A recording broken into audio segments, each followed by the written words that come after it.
अपने परिवारजनों के बीच आया हूं। एक बड़ी प्यारी सी उक्ति है, इति विदा पुनर्मिलनाय। इसका अर्थ भी उतना ही प्यारा है। मैं विदा लेता हूं फिर मिलने के लिए। इसी भाव से मैंने फरवरी में आपसे कहा था कि चुनाव नतीजों के बाद फिर मिलूंगा, और आज मन की बात के साथ मैं आपके बीच फिर हाजिर हूं। उम्मीद है आप सब अच्छे होंगे, घर में सबका स्वास्थ्य अच्छा होगा। और अब तो मानसून भी आ गया है, और जब मानसून आता है तो मन भी आनंदित हो जाता है। आज से फिर एक बार हम मन की बात में ऐसे देशवासियों की चर्चा करेंगे जो अपने कामों से समाज में, देश में बदलाव ला रहे हैं। हम चर्चा करेंगे हमारी समृद्ध संस्कृति की, गौरवशाली इतिहास की और विकसित भारत के प्रयास की। साथियों, फरवरी से लेकर अब तक जब भी महीने का आखिरी रविवार आने को होता था, तब मुझे आपसे इस संवाद की बहुत कमी महसूस होती थी। लेकिन मुझे ये देखकर बहुत अच्छा भी लगा कि इन महीनों में आप लोगों ने मुझे लाखों संदेश भेजे। मन की बात रेडियो प्रोग्राम भले ही कुछ महीने बंद रहा हो, लेकिन मन की बात का जो स्पिरिट है, देश में, समाज में हर दिन अच्छे काम, निस्वार्थ भावना से किए गए काम, समाज पर पॉजिटिव असर डालने वाले काम निरंतर चलते रहे। चुनाव की खबरों के बीच निश्चित रूप से मन को छू जाने वाली ऐसी खबरों पर आपका ध्यान गया होगा। साथियों, मैं आज देशवासियों को धन्यवाद भी करता हूं कि उन्होंने हमारे संविधान और देश की लोकतांत्रिक व्यवस्थाओं पर अपना अटूट विश्वास दोहराया है। 24 का चुनाव दुनिया का सबसे बड़ा चुनाव था। दुनिया के किसी भी देश में इतना बड़ा चुनाव कभी नहीं हुआ, जिसमें 65 करोड़ लोगों ने वोट डाले हैं। मैं चुनाव आयोग और मतदान की प्रक्रिया से जुड़े हर व्यक्ति को इसके लिए बधाई देता हूं। मेरे प्यारे देशवासियों, आज 30 जून का यह दिन बहुत ही महत्वपूर्ण है। इस दिन को हमारे आदिवासी भाई बहन हूल दिवस के रूप में मनाते हैं। यह दिन वीर सिद्धो कान्हू के अदम्य साहस से जुड़ा है, जिन्होंने विदेशी शासकों के अत्याचार का पुरजोर विरोध किया था। वीर सिद्धो कान्हू ने हजारों संथाली साथियों को एकजुट करके अंग्रेजों का जी जान से मुकाबला किया। और जानते हैं ये कब हुआ था? ये हुआ था 1855 में। यानी ये 1857 में भारत के प्रथम स्वतंत्रता संग्राम से भी 2 साल पहले हुआ था। तब झारखंड के संथाल परगना में हमारे आदिवासी भाई बहनों ने विदेशी शासकों के खिलाफ हथियार उठा लिया था। हमारे संथाली भाई बहनों पर अंग्रेजों ने बहुत सारे अत्याचार किए थे। उन पर कई तरह के प्रतिबंध भी लगा दिए थे। इस संघर्ष में अद्भुत वीरता दिखाते हुए वीर सिद्धो और कान्हू शहीद हो गए। झारखंड की भूमि के इन अमर सपूतों का बलिदान आज भी देशवासियों को प्रेरित करता है।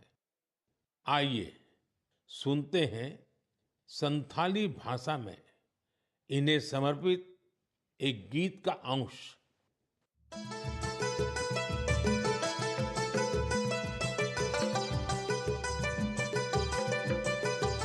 सिदा कान्हू बोल बुया मनावे 29 जन जहाँ दिसम रिया मरंग हुंदो सांताल हुलकान सांताल हुंदो आंदोड़ लेना इंग्रेज कानून भंगोड़ लेना जुमे बंजो एसपीटी एकेला गोयना जंगारे पैगान साड़ी कने झाम जा उनको होले रे बुया होले होले। मेरे प्यारे साथियों, अगर मैं आपसे पूछूं कि दुनिया का सबसे अनमोल रिश्ता कौन सा होता है, तो आप जरूर कहेंगे माँ। हम सबके जीवन में माँ का दर्जा सबसे ऊंचा होता है। माँ हर दुख सहकर भी अपने बच्चे का पालन पोषण करती है। हर माँ अपने बच्चे पर हर स्नेह लुटाती है। जन्मदात्री माँ का ये प्यार हम सब पर एक कर्ज की तरह होता है, जिसे कोई चुका नहीं सकता। मैं सोच रहा था, हम माँ को कुछ दे तो सकते नहीं, लेकिन और कुछ कर सकते हैं क्या? इसी सोच में से इस वर्ष विश्व पर्यावरण दिवस पर एक विशेष अभियान शुरू किया गया है। इस अभियान का नाम है एक पेड़ माँ के नाम। मैंने भी एक पेड़ अपनी माँ के नाम लगाया है। मैंने सभी देशवासियों से, दुनिया के सभी देशों के लोगों से ये अपील की है कि अपनी माँ के साथ मिलकर या उनके नाम पर एक पेड़ जरूर लगाएं। और मुझे ये देखकर बहुत खुशी है कि माँ की स्मृति में या उनके सम्मान में पेड़ लगाने का अभियान तेजी से आगे बढ़ रहा है। लोग अपनी माँ के साथ या फिर उनकी फोटो के साथ पेड़ लगाने की तस्वीरों को सोशल मीडिया पर साझा कर रहे हैं। हर कोई अपनी माँ के लिए पेड़ लगा रहा है, चाहे वो अमीर हो या गरीब, चाहे वो कामकाजी महिला हो या गृहिणी। इस अभियान ने सबको माँ के प्रति अपना स्नेह जताने का समान अवसर दिया है। वो अपनी तस्वीरों को हैशटैग प्लांट फॉर मदर और हैशटैग एक पेड़ माँ के नाम, इसके साथ साझा करके दूसरों को प्रेरित कर रहे हैं। साथियों, इस अभियान का एक और लाभ होगा। धरती भी माँ के समान हमारा ख्याल रखती है। धरती माँ ही हम सबके जीवन का आधार है। इसलिए हमारा भी कर्तव्य है कि हम धरती माँ का भी ख्याल रखें। माँ के नाम पेड़ लगाने के अभियान से अपनी माँ का सम्मान तो होगा ही होगा, धरती माँ की भी रक्षा होगी। पिछले एक दशक में भारत में सबके प्रयास से वन क्षेत्र का अभूतपूर्व विस्तार हुआ है। अमृत महोत्सव के दौरान देश भर में 60,000 से ज्यादा अमृत सरोवर भी बनाए गए हैं। अब हमें ऐसे ही माँ के नाम पर पेड़ लगाने के अभियान को गति देनी है। मेरे प्यारे देशवासियों, देश के अलग अलग हिस्सों में मानसून तेजी से अपना रंग बिखेर रहा है और बारिश के इस मौसम में सबके घर में जिस चीज की खोज शुरू हो गई है वो है छाता। मन की बात में आज मैं आपको एक खास तरह के छातों के बारे में बताना चाहता हूं। ये छाते तैयार होते हैं हमारे केरला में। वैसे तो केरला की संस्कृति में छातों का विशेष महत्व है। छाते वहाँ कई परंपराओं और विधि विधान का अहम हिस्सा होते हैं। लेकिन मैं जिस छाते की बात कर रहा हूं वो है कार्थुम्बी छाते, और इन्हें तैयार किया जाता है केरला के अट्टापडी में ये रंग बिरंगे छाते बहुत शानदार होते हैं और खासियत ये कि इन छातों को केरला की हमारी आदिवासी बहनें तैयार करती हैं। आज देश भर में इन छातों की मांग बढ़ रही है। इनकी ऑनलाइन बिक्री भी हो रही है।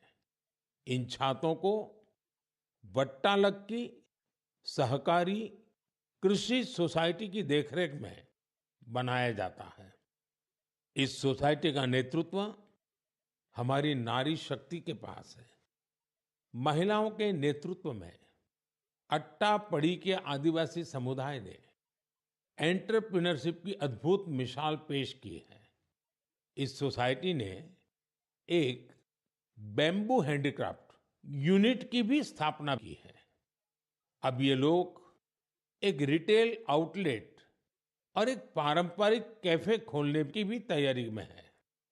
इनका मकसद सिर्फ अपने छाते और अन्य उत्पाद बेचना ही नहीं है, बल्कि ये अपनी परंपरा, अपनी संस्कृति से भी दुनिया को परिचित करा रहे हैं। आज कार्थुम्बी छाते केरला के एक छोटे से गांव से लेकर मल्टीनेशनल कंपनियों तक का सफर पूरा कर रहे हैं।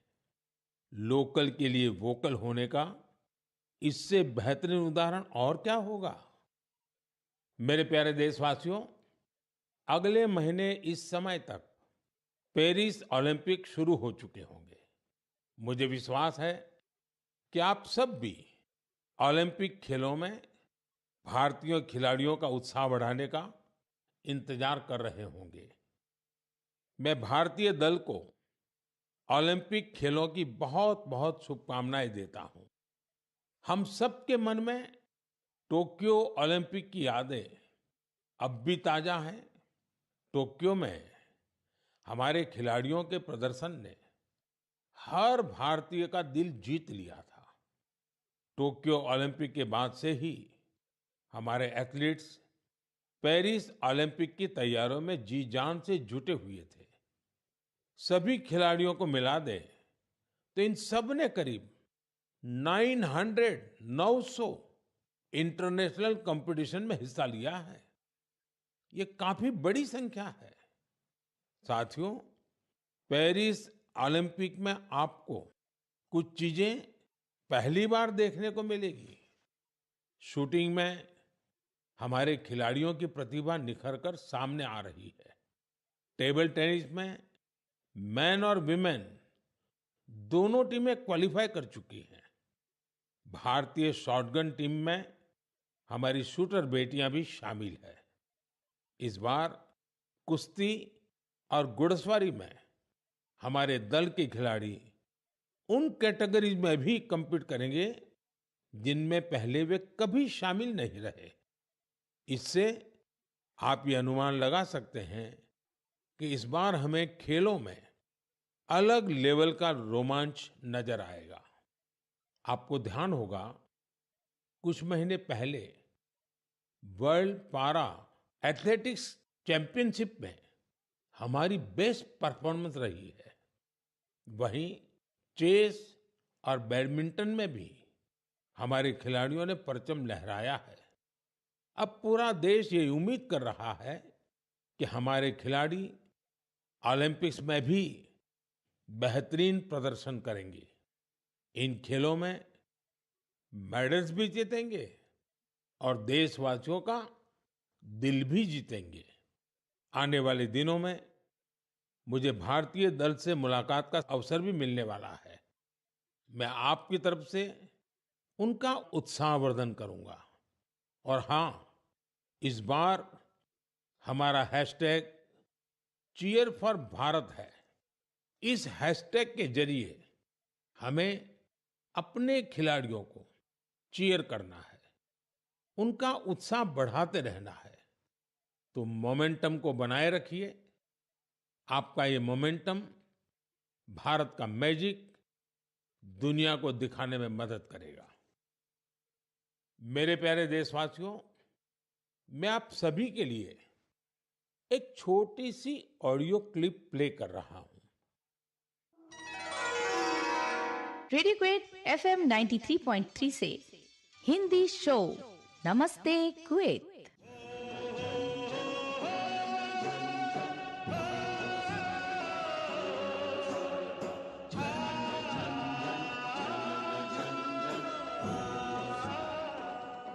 एक ऐसा कार्यक्रम जिसमें हम बात करेंगे कुवैत भारत संबंध के बारे में, कुवैत भारत संस्कृति के बारे में और उस रिश्ते के बारे में जो दोनों देशों को अलग-अलग क्षेत्रों में जोड़ता है। इस रेडियो कार्यक्रम को सुनकर आप भी हैरत में पड़ गए ना? तो आइए आपको इसके पीछे की पूरी बात बताते हैं।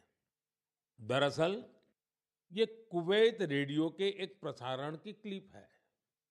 अब आप सोचेंगे कि बात हो रही है कुवैत की, तो वहां हिंदी कहां से आ गई? दरअसल कुवैत सरकार ने अपने नेशनल रेडियो पर एक विशेष कार्यक्रम शुरू किया है और वो भी हिंदी में। कुवैत रेडियो पर हर रविवार को इसका प्रसारण आधे घंटे के लिए किया जाता है। इसमें भारतीय संस्कृति के अलग-अलग रंग शामिल होते हैं। हमारी फिल्में और कला जगत से जुड़ी चर्चाएं वहां भारतीय समुदाय के बीच बहुत लोकप्रिय हैं। मुझे तो यहां तक बताया गया है कि कुवैत के स्थानीय लोग भी इसमें खूब दिलचस्पी ले रहे हैं। मैं कुवैत की सरकार और वहां के लोगों का हृदय से धन्यवाद करता हूं, जिन्होंने ये शानदार पहल की है। साथियों, आज दुनिया भर में हमारी संस्कृति का जिस तरह गौरवगान हो रहा है, उससे किस भारतीय को खुशी नहीं होगी? अब जैसे तुर्कमेनिस्तान में इस साल मई में वहां के राष्ट्रीय कवि की 300वीं जन्म जयंती मनाई गई।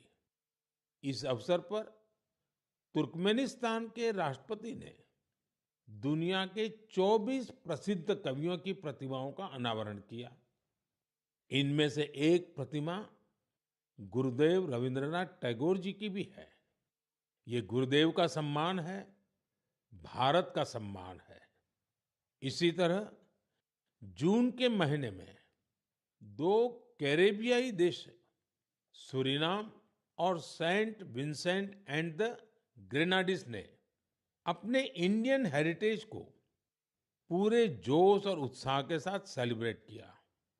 सूरीनाम में हिंदुस्तानी समुदाय हर साल 5 जून को इंडियन अराइवल डे और प्रवासी दिन के रूप में मनाता है।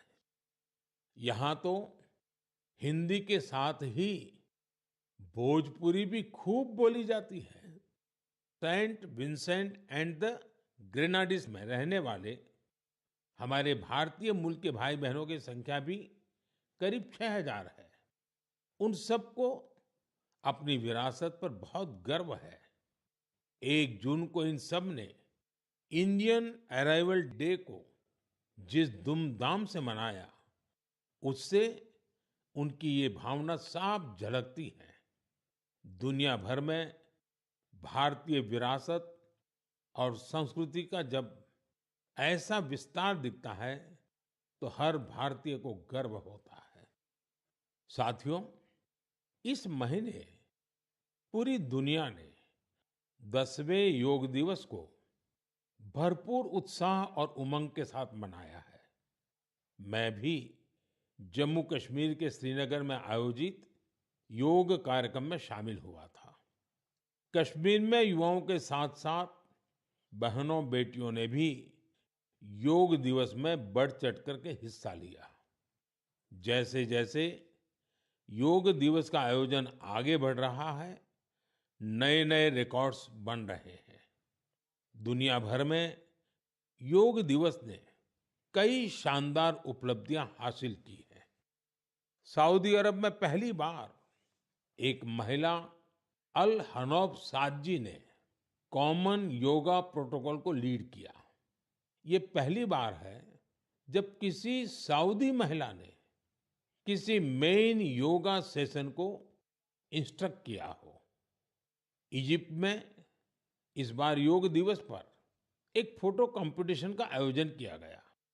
नील नदी के किनारे, रेड सी के बीचेस पर और पिरामिडों के सामने योग करते लाखों लोगों की तस्वीरें बहुत लोकप्रिय हुई।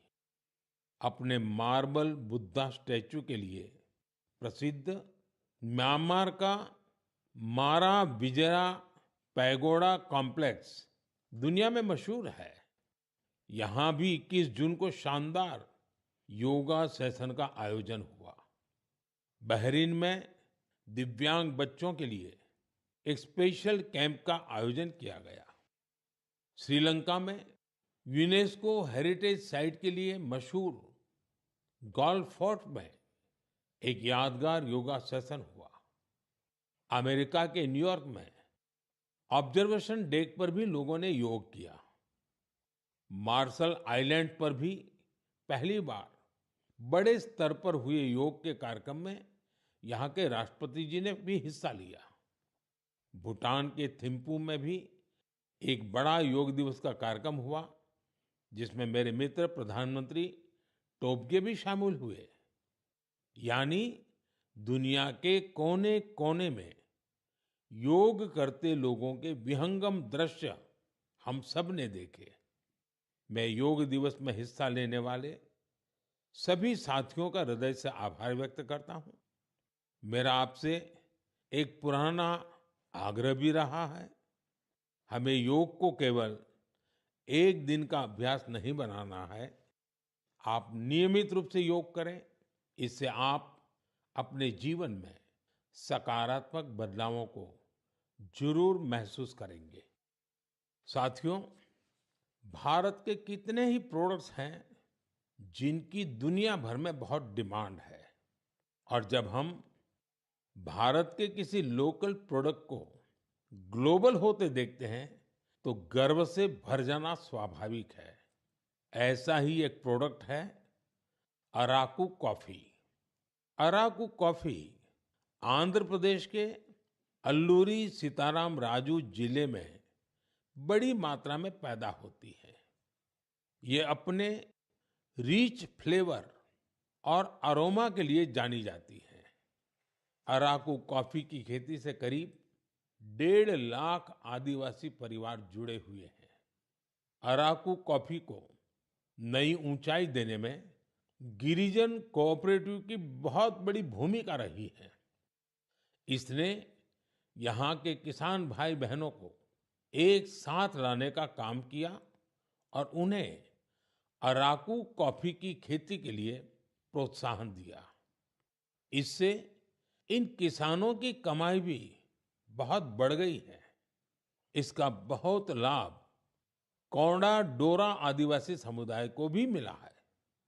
कमाई के साथ साथ उन्हें सम्मान का जीवन भी मिल रहा है। मुझे याद है, एक बार विशाखापत्तनम में आंध्र प्रदेश के मुख्यमंत्री चंद्रबाबू नायडू गारू के साथ मुझे इस कॉफी का स्वाद लेने का मौका मिला था। इसके टेस्ट की तो पूछिए ही मत, कमाल की होती है ये कॉफी। अराकू कॉफी को कई ग्लोबल अवार्ड्स मिले हैं। दिल्ली में हुई G20 समिट में भी कॉफी छाई हुई थी।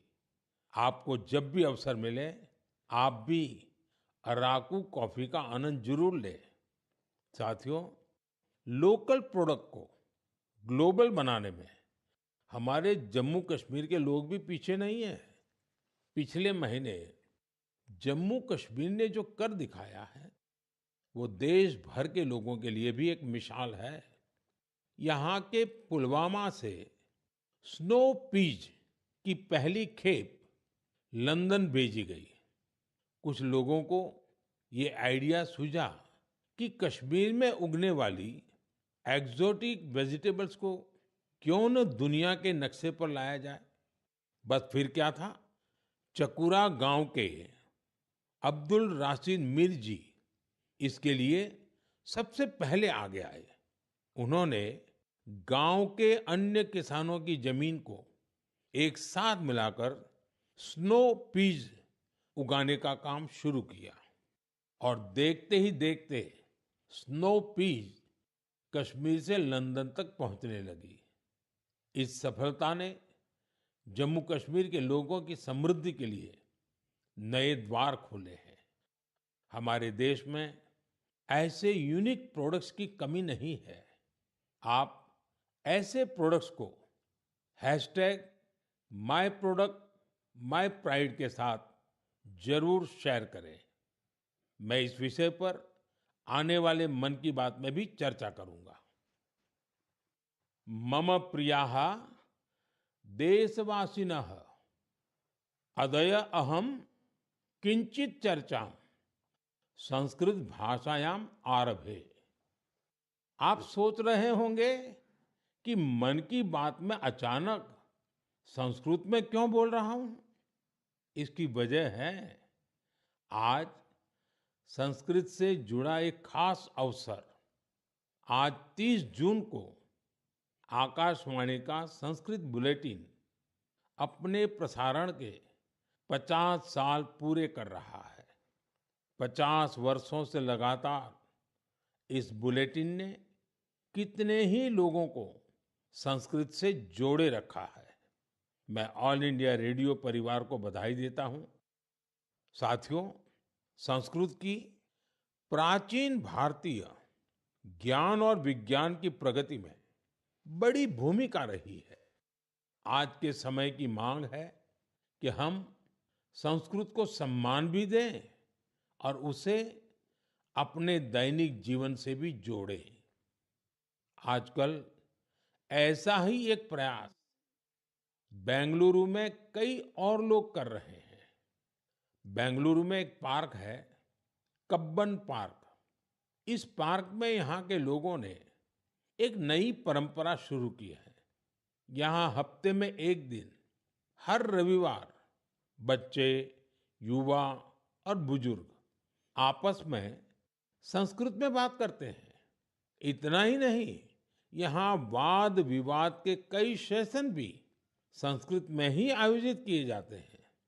इनकी इस पहल का नाम है संस्कृत वीकेंड। इसकी शुरुआत एक वेबसाइट के जरिए समष्टि गुब्बी जी ने की है।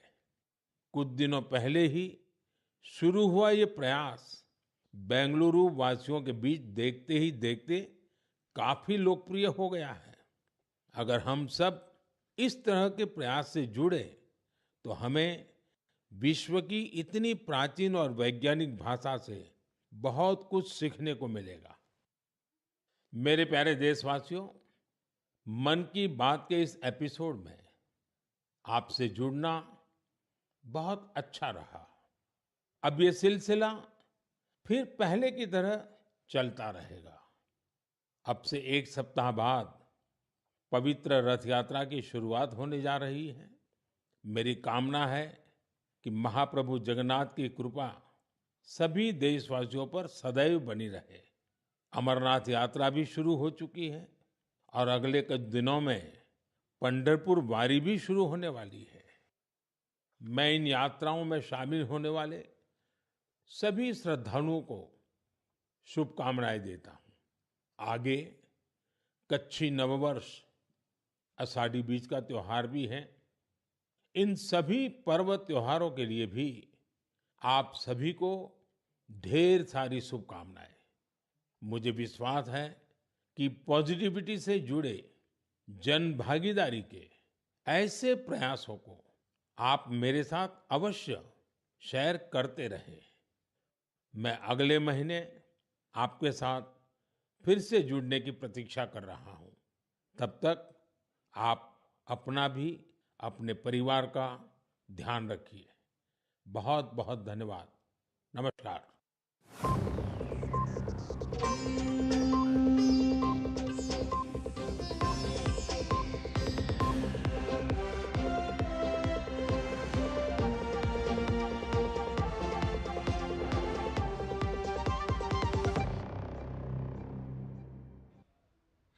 नमस्कार, स्वागत है आप सभी का। मैं हूं निखिल सिंह और आप देख रहे थे रेडियो का मासिक कार्यक्रम मन की बात, प्रधानमंत्री के मन की बात, जिसका एक बार फिर से इसकी शुरुआत हुई है। 111वीं कड़ी आपने देखी और फरवरी में प्रधानमंत्री ने जब मन की बात कही थी तो कहा था कि इसका सिलसिला एक बार फिर से शुरू होगा और उस सिलसिले की शुरुआत एक बार फिर से प्रधानमंत्री ने की है। और ये फिर उसी जो प्रधानमंत्री का नपा तुला और सधा हुआ अंदाज रहता है